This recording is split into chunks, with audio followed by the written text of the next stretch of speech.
Hello everybody, welcome back. This is Hampshire County Council from Winchester in a second in a three-part series on Disability History Month.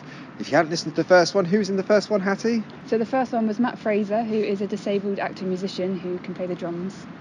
And if you haven't had a listen to that first one, please do. It's on our Twitter and Facebook feeds. Have a search for Hampshire County Council. So again, this is for Disability History Month. This is a different interview we've done this time. Completely different kind of subject area. Hattie, please tell us who we're speaking to this time round. So this time we spoke to Rich from a charity called Attitude is Everything, and they're a charity which help to improve access to music events and festivals for disabled people right across the UK. Brilliant. I'm really looking forward to hearing this one. By the way, we'd really love to hear what you think about this or the other interviews, so please do leave us a message on Twitter or on Facebook. I think we're just going to dive in and have a listen, shall we? Yep, let's go straight to our Skype call.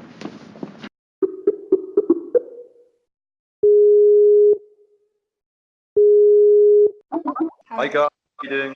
Hiya, how are you? I'm very well, thanks very much. Yeah. Great. So we're just going to talk a little bit about the charity that you work for. So Attitude is Everything for UK Disability History Month. So could you just tell us a little bit about what the charity does to start with? Attitude is Everything has been going for almost 20 years now. We're based in London, but we provide support for the music industry in the UK, venues, promoters, festivals, artists all around the UK. Primarily our work focus is on making venues, festivals, any music events as accessible as possible, as inclusive as possible. We've seen some really positive improvements, especially over the last few years, in how many people are attending gigs and how we've managed to break away from these barriers and actually like things up for a much bigger group of people.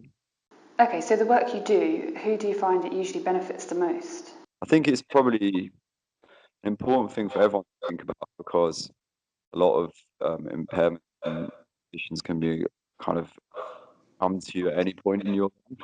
So while you might be in a situation now where you feel fully able to do those things that you want to, that situation can change. And going back, so you said you've done a lot of work with audiences. What sort of things do you do to help disabled people access these events? We work really closely with music venues. We have a charter of venues that they sign up to make a commitment to accessibility. This kind of starts with a willingness and then making small changes, and they can achieve different level of award on that charter. So we work with over 150 music venues around the UK. They're all signed up, and they're doing everything from providing quiet space venues, making signage really clear, having step-free access to bar, where the performance space is. Lots of little details that can just make a massive difference for somebody. I've seen actually at Reading Festival they've had people doing sign language during gigs, which I thought was great. Yeah, and that's something that is becoming more prominent. We kind of encourage to think of ways to share their lyrics with the audience. It may not be using an interpreter, but there are other ways of doing it, almost artistically. You can use a video screen, or you can at least just provide something on the night that has a copy of the lyrics on stuff. And then there's a lot of new technology being developed around vibrations, and music is purely sonic, so there are ways for people with hearing impairments to still feel music. So what benefits does it have on people with disabilities? Just by putting in that bit of extra effort, what kind of benefits does it have for them? I mean, very obvious one is you like music, you want to go to gigs, then it's as simple as just letting someone.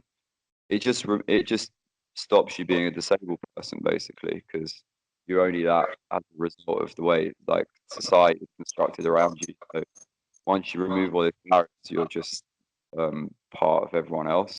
You probably benefit a lot culturally from going to these events, from socially, from meeting people. So it's the same reason that everyone else goes to gigs.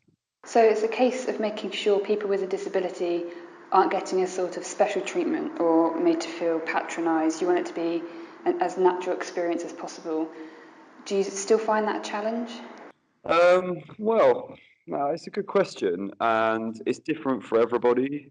The way people want to be treated and how they want to handle this stuff is different. You know, some people are very comfortable talking about it and sharing it.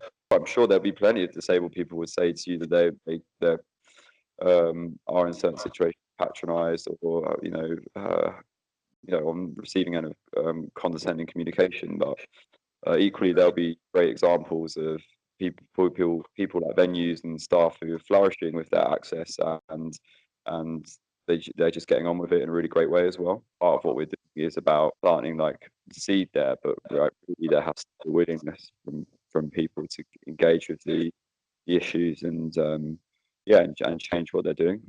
So you've seen people going to gigs nowadays, but how can people get younger children with maybe disabilities who might be a little bit self-conscious to get involved? How can parents and teachers help them to get involved in nativities and music scenes when they're younger, so then when they do get older and go to these gigs, it is a natural thing to them? I suppose my personal opinion would just be that there certainly is something to be said for like role models and the impact of having people speaking out who are successful musicians and artists. It isn't as simple as saying, "Oh look, there's a disabled person who made it." It's more about actually, "Oh look, there's a guitarist, and I want to be a guitarist." And then like also thinking, "Oh, I'm right. Well, they've got an impairment or a health condition. It's not a big deal. Not a big deal for them because they've been able to do X, Y, and Z."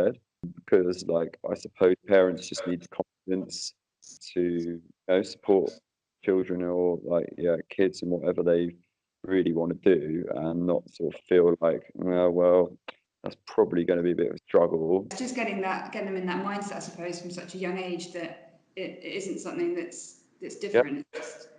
Yeah, and you have more role models than adults to sort of see, and like it's like the Paralympics in 2012. It did just like focus on the sport and the competition, and it really people and like the sort of disability aspects of it just faded away, and that's really important, and that's the kind of thing you want to happen with music. But we obviously don't have very many visible but disabled musicians, so it's perhaps a bit further behind in that regard. Well, it's been great talking to you, Rich. Thank you for spending your time chatting to us. You're welcome. Thanks very much for having me. Now, this is something I never thought about before, Hattie. So you kind of touched on the point a little bit yourself. You kind of see, say, the sign language at concerts these days. That's the visible bit. There's also the invisible stuff as well. The bit that just makes things happen for concert goers, for event goers, for people to be able to access music that you may not even notice most of the time. Yeah, so there's lots of things that this charity does that you wouldn't necessarily see. There's the vibrations that anyone else in the audience wouldn't necessarily know was going on, but it helps deaf people or people with hearing impairments just be able to feel the music and really get involved like any other person. I loved it. I'm really looking forward to the final part. Who's going to be up for part 3 of our interviews? So we've got some people from Hampshire Music Service at Hampshire County Council who will be talking about how they help children with disabilities and impairments really get involved in music and really get the engagement going from a young age. Hattie, thanks so much. I think we're going to get in from the cold here because it's a freezing December afternoon, but thanks so much for listening, and we'll see you for part 3.